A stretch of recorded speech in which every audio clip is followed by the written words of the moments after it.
So the carbon tax system actually makes more sense, as argued by Raymond Clement, which I think would make a significant headway. But getting countries to agree to such kind of arrangement is the significant problem behind it. That they will be taxed based on the economic activities of their own, or their own citizens.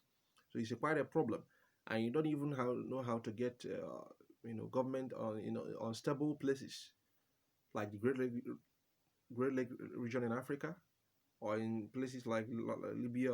I mean, how do you get governments there to even agree to such kind of thing?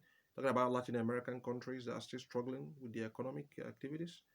So most of these countries rely on, you know, non-renewable energy source to,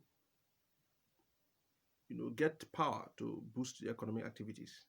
You know, except for electricity or hydropower electricity, which is basically within a location. Some of these companies or remote factories rely on coal consumption, on use of yeah, fuel, you know, non-renewable energy source to generate power to fuel the economic activities. So, in other words, the Paris climate agreement will have limitation in the regard that its voluntary nature makes it subject to whims and caprices of states. And when you have a that is one issue. That's one part of my argument actually. So the second argument is that getting states to voluntarily you know keep up with their intended national determined contribution. Remember the INDC, which is part which forms the core of the voluntary pledges, as we discussed, as I said earlier. It's it's quite difficult to achieve in a very very uncertain world where corruption and unstable systems of government or dynamics of government system cannot be actually be held on. As you said, also as we saw in the United States, Trump pulled out of the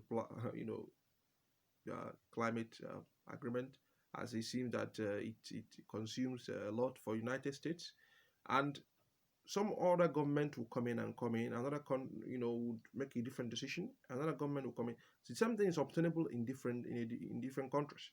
A government will come in and say, "I'm not doing anything on this Paris Climate Agreement. Besides, it's voluntary, so we are not doing anything."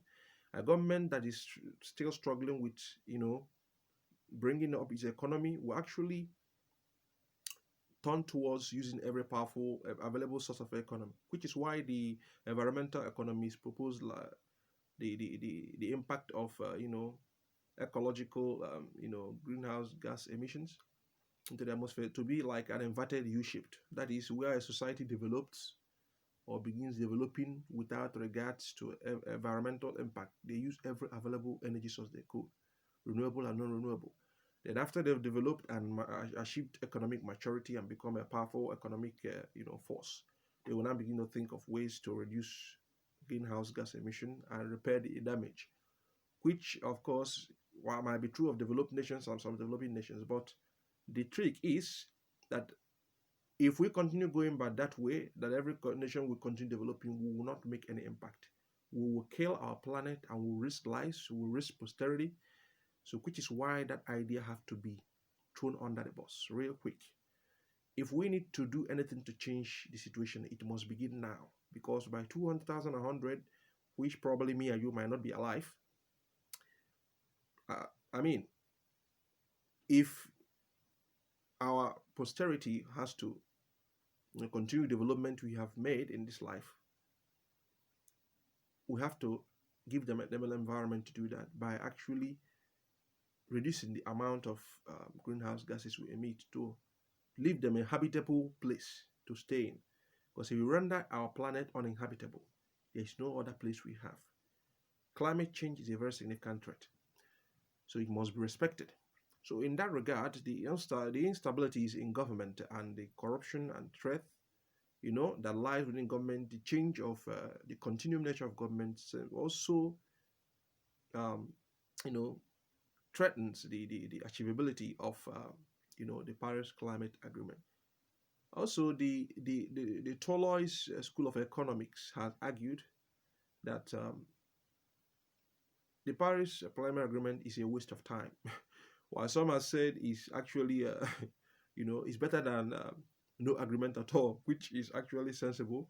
But actually, I think there should be some economic engagement as envisaged by the Kyoto Protocol if we are to achieve a climate reduction. It might not be exactly the protocol that was proposed by the Kyoto Protocol because that might seem a little bit, you know, sort of discriminatory to the developed nations who seem that developing nations are left out, and the developing nations are actually increasing their economic activities and also contributing to continued greenhouse gas emission, in which case they should be held responsible for a significant part of greenhouse gas emission, which is a good argument. So in that regard, every nation has to be included. Now it's not a matter of finding a way to balance the playing field so that those nations with historical significant emissions like the US, United Kingdom, France, where the core industrial revolutions occurred, will be able to contribute significantly towards alleviation of global health emission and compensation to poor countries and developing nations for the greenhouse gas emission which they actually emitted, released onto the planet. Which is why the argument of most of the parties from African country was compensation, and which I see as a good argument because African and Latin American, and some other Asian countries that are still developing or poor, should be compensated for the significant amount of emission that is released into the atmosphere by these, industrial derived developed countries or developing nations. So, which is why they set up a fund to compensate and finance this thing. So anyway, but that doesn't actually guarantee the success of the Paris Agreement because nations holding on to pledge is something that is very, very volatile and cannot be actually be assured. This is the second argument. The third is that looking at the volatility of international system is anarchic. Realism is a doctrine or is a theory, sorry, in international relations that propose that states are the principal survival of principal goal of every state is survival. And the states don't trust each other. In as much as states are national actors, they don't trust each other. They don't. No state knows the intention of other states. And every state has one form of military offensive capabilities. Basically, it just that states do everything to protect themselves to survive. So, since the system is anarchy, there's no clear-cut international system or a government that, and I don't think there will ever be, that will come to say we're going to govern the whole world. Even the United States that seeks to pursue a foreign policy of hegemony cannot. So, in that regard, it is a very significant problem to have an agreement that is based on voluntary, actualization when you have because it is basically still hinged on the principle out of which the realist assumptions are formed, that is lack of trust and basically self-interest.